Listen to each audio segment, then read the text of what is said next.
I'm a top 5 quarterback. I feel like already I'm one of the better quarterbacks in the league. That was CJ Stroud after his rookie season. He was already claiming himself to be one of the elite quarterbacks. Fast forward today, the Houston Texans fan base don't even want him in the fucking locker room. That was awful, CJ Stroud. The way you perform Sunday afternoon, people, when I looked at the game, guys, I thought the guy was, I thought he was throwing game. I thought he had money under the table. I literally thought he had money on the table of throwing his own game. That interception on that bootleg where you threw that ball up for grabs, that was awful, CJ. CJ, this ain't good, dog. They don't want you out here in Houston no more, bro. The way you performed on Sunday afternoon against the New England Patriots, and all you had to do was be competent. That's when you know it's bad. All you had to do was be competent, and the Houston Texans probably would have walked out with a win. Probably. The way you have the defense playing, man. Now, they gave up some plays to the New England Patriots. That's going to happen. That's going to happen. But at the same time, they did just enough to keep you in the game still, bro. Y'all didn't get blown out. You run a bootleg. Just take the sack, son. Just take the sack. Why are we throwing the ball up for grabs in the middle of all the mess where all the Patriots defenders are at? Take the sack. Then you threw another interception to Hutchinson. He drops the ball, but you threw the ball high. You missed him. A tough catch in the rain. I said if the ball hit your hand, you got to catch it. But, bro, that was a bad throw. Interception. Then you threw the first interception of the game wasn't even the bootleg play, guys. It was the goddamn he overthrew Hutchinson on the outside route, messed up with Carlton Davis, overthrew him. Then the last interception pissed me off. Why are you late on the flat to Hutchinson on the last interception where Carlton Davis got his second interception? You threw the ball late, son. That ball needs to come out quicker than that. This guy's terrible right now, man. I don't know what's going on with CJ. It's quite frankly, he's regressed, guys. 20 for 47, 212 yards, a touchdown, 4 picks, a 28 passer rating, 5 interceptions, 2 fumbles in 2 playoff games this season. I'm going to repeat this again. 5 interceptions, 2 fumbles, 7 turnovers in 2 games against the Steelers and Patriots. Now, the running game for the Texans Sunday was awful. We all know the Texans can't really run the ball very well. Marks had 17 yards, 1.2 carry rush per average. Nick Chubb, 4 carries, 14 yards, 3.5 yards per carry. Marks had a terrible fumble when they was about to score in the end zone. A lot of these guys should have been benched. Don't come back in the game. Now, the benching thing where everybody's saying with the benching, of course he should have been benched. We know that. But I'm trying to put myself in DeMeco head. Maybe, guys, DeMeco said, I'm going to ride it out with my quarterback. I don't want to deal with this just yet. Because, quite frankly, that's the political shit of the NFL sometimes with these organizations. I don't want to sit here and put the Davis Mills in, and I got to deal with the questions if it's like, what would you do? You know what I'm saying, guys? It's like, let's say Davis Mills comes out and balls out. Now you got to ask the question, who's going to be the starting quarterback going forward that you're trying to be invested in to the Rookie of the Year a few years ago? Because that's the main thing they want. They want to be invested into CJ. So maybe it's that, guys. I don't know.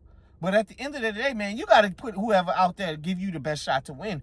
And the Texans didn't turn the season around until Davis Mills got out there, man. He went 3-0.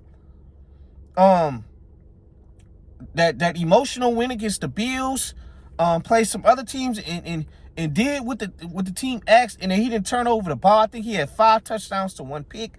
And that's all you ask for, man. And even when Davis Mills, the last season before they drafted CJ, Davis was decent, you know. Just wasn't a lot of playmakers on the team. So Davis Mills has always been a pretty decent backup quarterback. But it's just sad, man, how this the wheels are falling off with CJ. It's just a boneheaded. It's like you're not even making NFL throws, bro. The reads you're making, bro, it's like it's giving high school. It's giving you look lost. And I know your offensive line play has been poor the last 2 years, but you gotta get back to playing elite football like you did your rookie year. You know, it feel like everything went downhill once they traded Laramie Tunsil out of there, and the offensive line has just been bad. But we didn't see guys with bad offensive line play still manage to play well. It's like you're not reading the field very well. And one thing that's making me mad with you, bro, you have legs. Scramble out the pocket. You don't have to sit in the pocket and push back in the pocket and throw the damn ball off platform. Scramble. Use your legs. You're mobile. I'm just shocked.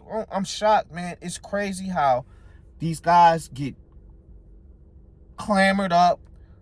They get praised for one good year. And it's like, don't get me wrong. The reason why I get mad because the same people that prop you up be the same people that be ready to tear you down when things aren't going good. So that's why we all should give all of these guys enough time to develop properly. 2-3 years of development. Not just because you had an elite rookie season. We need to see a body of work. And a lot of people don't see a body of work. And a lot of people, when it's not going so good, just like Caleb Williams, be ready to write the kid off. These kids need to develop on both sides. Both sides. Whether they start off good their rookie year or start off bad. They need development before they start getting their praise. And this is what happens. He got too arrogant. He got too cocky. And now he's getting humble now. The NFL will humble your ass, bro. And there's some people that question you. You got a tight end hurt from hospital pass. You got Tank Dell. All of that shit, man. This city has lost faith in you, bro. And you gotta get this together. And another thing I will add. Bobby Slowick was the offensive coordinator the rookie year where he had that amazing rookie year where he led the league in yards per game. Bobby Slowick got fired last year because the offense took a step back, a gigantic step back. But now, Bobby Slowick took the fall. Now, Bobby Slowick is getting interviews for the Eagles now because now, well, goddamn me, maybe it wasn't Bobby Slowick. Maybe it's this quarterback. Maybe he just can't play. I think he can play. CJ still deserves enough rope. CJ still has a little bit of rope left. I would say that. If Bryce Young had enough rope, Bryce Young is slowly progressing now. To me, it still ain't good enough as a number 1 pick, in my opinion. And I say this all the time. If I'm drafting you number 1, I don't need no game managing quarterback. I'm sorry. But if you give him enough rope, CJ deserves enough rope. But I will say the rope, bro, is getting shorter and shorter. You come out by week 6 and week 7, and you still fooling around on that fucking field. You still throwing boneheaded interceptions. You still not taking care of the ball. You still taking unnecessary sacks. You still not getting it done. You will be benched, and they will move on from you. Now, I'm not going to sit here and say the kid don't deserve his week 1 spot next season. But the rest of Houston, they're ready to move on from you. You have to figure this out, bro. And if you do start off hot, and you start the season off, if you do start off hot next season, and you come in at the end of the season on that bullshit, they will get rid of you. Because now, every year, Tua Tagovailoa is another one. You pay him the money, now you got to move on. Teams are going to be very wary on shelling out money to these young guys and the body of work. You know, it has to be better. And one of my favorite quarterbacks, Justin Herbert, you know, we got to see some playoff success, man. The playoff shows you who is your quarterback. Who is he? Who is he? Is he going to be the one that's going to excel in playoff big moments, or he's going to cower? This was not a pretty sighting, man. Not a pretty sighting. You've had 7 turnovers in 2 games. The Steelers was able to get away with it because, let's be honest, the Steelers' offense is boring. All they do is dump off to the running backs. DK Metcalf is one of the overrated receivers. Aaron Rodgers can only do so much, and you got a Hall of Fame defense against a cut and dry offense. You're gonna dominate them. I think the Texans defense outscored the Steelers offense that game.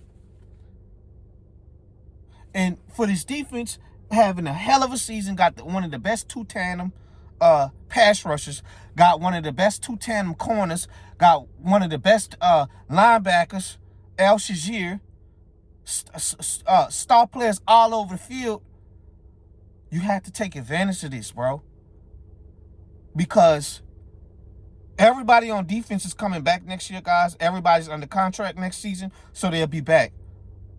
But sometimes, bro, you come back next season, people may get injured. People may not be buying in the next season to what they're giving on defense. You don't never know. Sometimes you could take a step back on defense.